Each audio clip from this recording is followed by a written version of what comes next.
Welcome to the Activated Story Theater's 108th podcast. This episode, we are going to bring you the story of Rumplestiltskin by the Grimm brothers. Hi, I'm Dennis. And I'm Kimberly. And together we are the Activated Actors. We are coming to you from somewhere in Arkansas. Well, we're at a scenic overlook looking down at the Buffalo River in Arkansas. We are watching people float by on their rafts and having fun in the river. Oh, there's Huckleberry Finn and Jim. What are they doing in Arkansas? I don't know. We just finished some shows in Jonesboro and Fayetteville, Rogers, Eureka Springs. We've been all over Arkansas this Bentonville, month. Springdale, Yellville.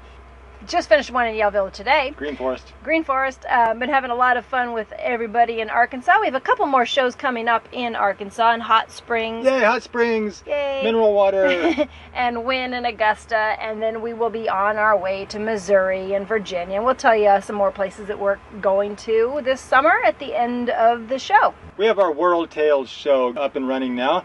We started in Reno, Nevada. Yes. Back in May, which seems like ages ago now. Even it though was snowing when we kicked off summer reading programs. We were up in Incline Village, which is really high up in the mountains, and there was still snow on the ground. Right after we left Reno, in fact, it snowed there in Reno. It snowed 2 inches. Yeah, it's kind of bizarre. That was only 3 weeks ago, but it seems like forever now that it's so hot. It does. So we kicked off in Reno, Nevada, and we've been making our way across. We did some shows in Kansas, and then we also stopped in Joplin, Missouri. And we were able to help out there for a few days.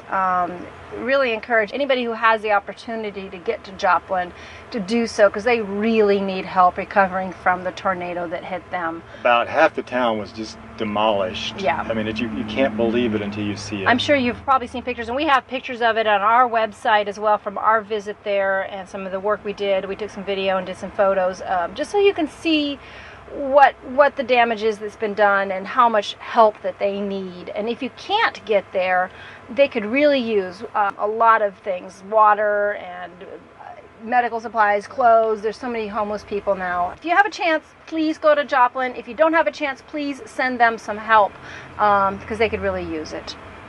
Well, I think it's story time.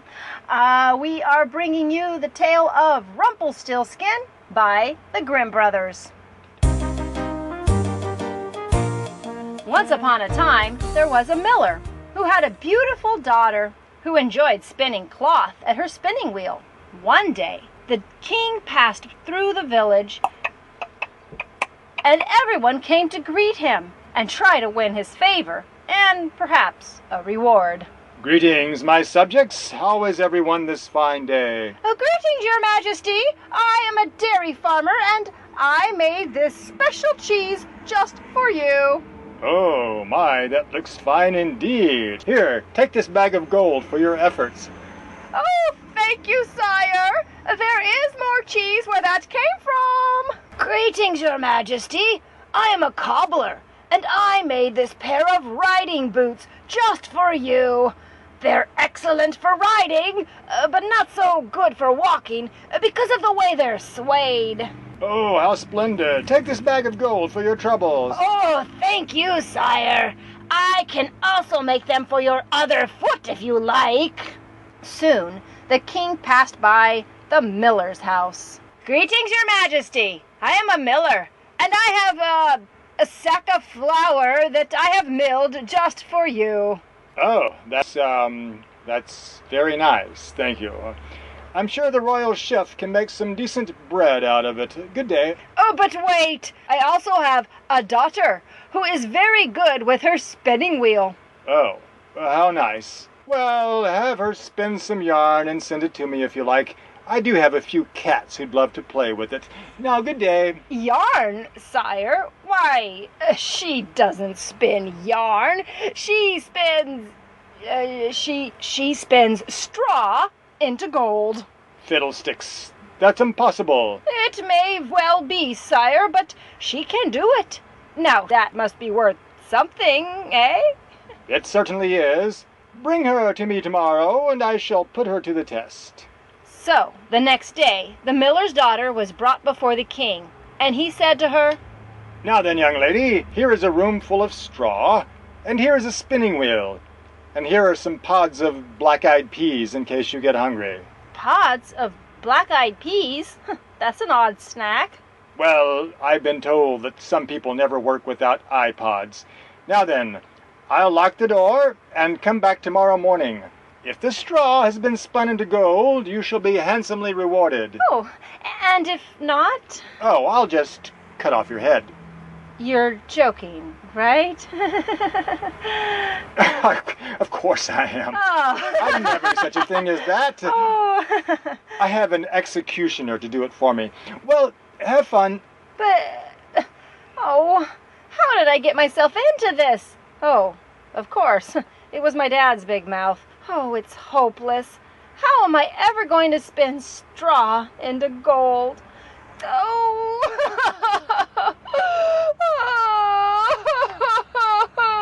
No, don't cry. Oh, who's there? It's only me over here in the straw. Why, it's a teeny man. Don't call me Teeny. That sounds like a horse's name. I am a diminutive. Why were you crying? Oh, because I have to spin all of this straw into gold or else I'll lose my head. Sounds like you have already. Is that all? Piece of cake. What will you give me if I do it for you? Well, I don't have any money to pay you with. How about this necklace? If that's the best you can do, so be it. Stand back, dearie. And so he set to work, and within minutes he had spun all of the straw into gold. Very pleased, she gave him the necklace. And the next morning, when the king came... I don't believe it. I didn't think it could be done. This is too good to be true. Tonight, I'm going to give you an even larger room full of straw to spin into gold. And so, she was given an even larger room full of straw to spin into gold. Oh, this is really hopeless. Not even a little man, oops, the diminutive, can help me this time.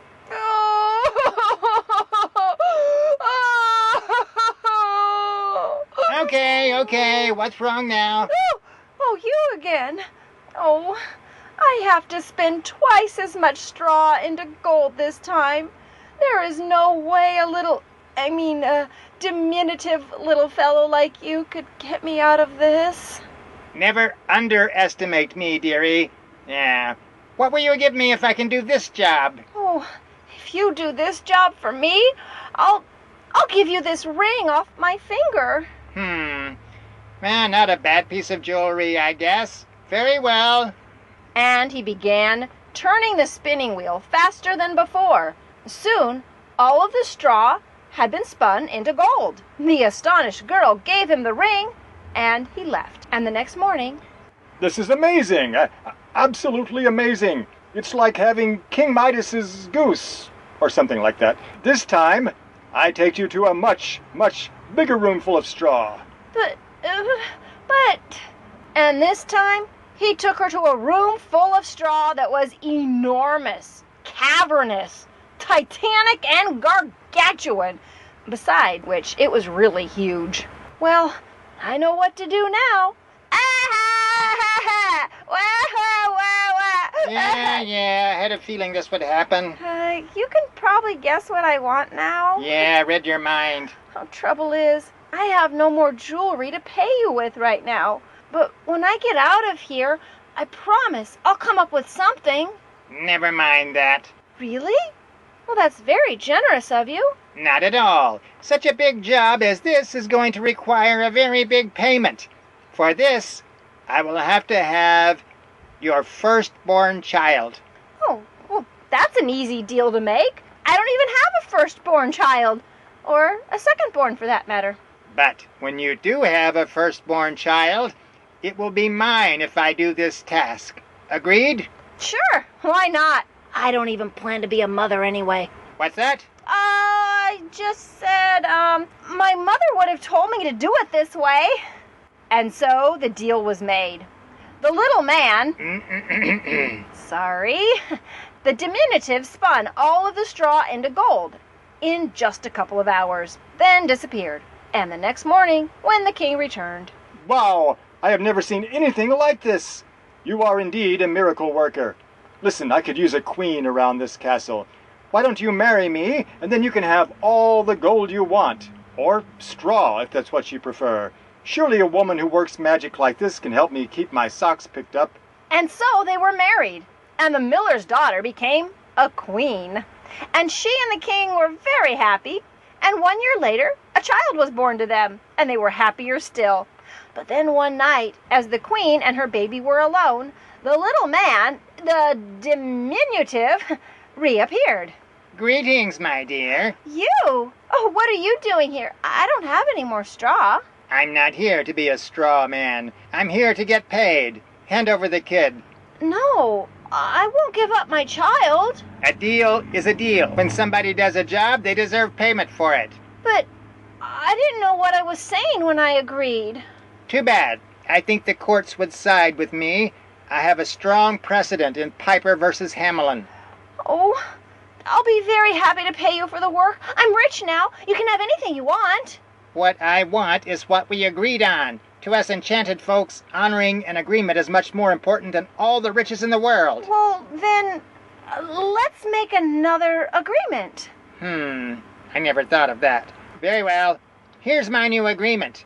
I will release you from our other agreement if you can guess my name in 1 week. I will return every night and give you a chance to guess. If you are unable to guess my name by the end of the week, I will take your child as agreed. Agreed?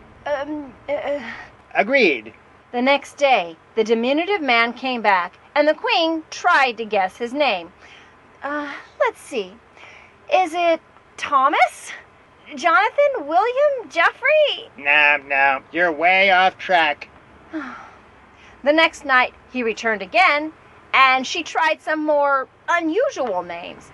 Bartholomew? Artemis? Melchior? You're wasting my time. So, the queen sent some of her knights out to scour the kingdom, talking to people and finding out their names in hopes of coming up with some more unusual ones. Short ribs, sheep shanks, ticka toso, noso, rimbo, hairy berry, biscuit, eshmo, pom pom. 1 more day, dearie.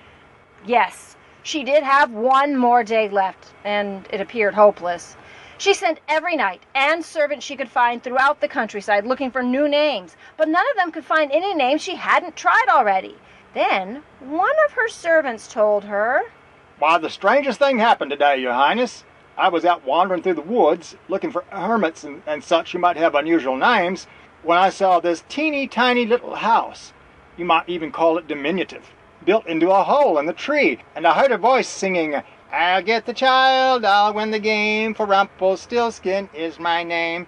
Isn't that the silliest song you've ever heard of? Oh, thank you, thank you. That silly little song is going to earn you a big reward. So, when the diminutive man came for the last time... Okay, let's get this over with. Make your last guesses, and I'll take your child and get out of here. Let me see. Is your name Conrad? Is it Barack? Well then, I'll have to make my final answer. Is it, by any chance, Rumplestiltskin?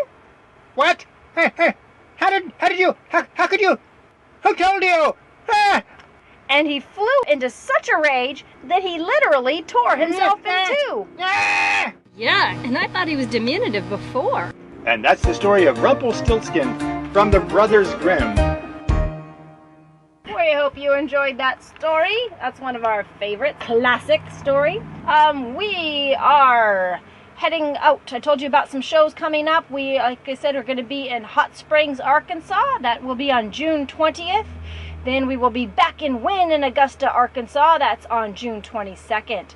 And then after the 4th of July, and we have some shows up in St. Louis, but none of those are open to the public. We have some more public shows coming up in Virginia. We'll be in Blacksburg and Shawsville, Floyd, and Christiansburg on July 12th and 13th. And then we will be heading out to Williamsport, Pennsylvania, July 15th. And then we have a whole bunch of shows coming up at the end of July in New Jersey.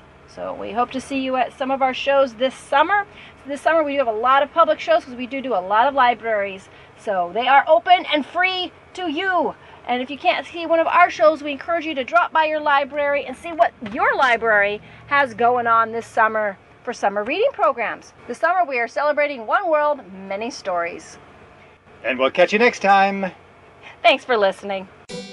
Activated Story Theater is committed to bringing fun, educational shows to schools and libraries nationwide.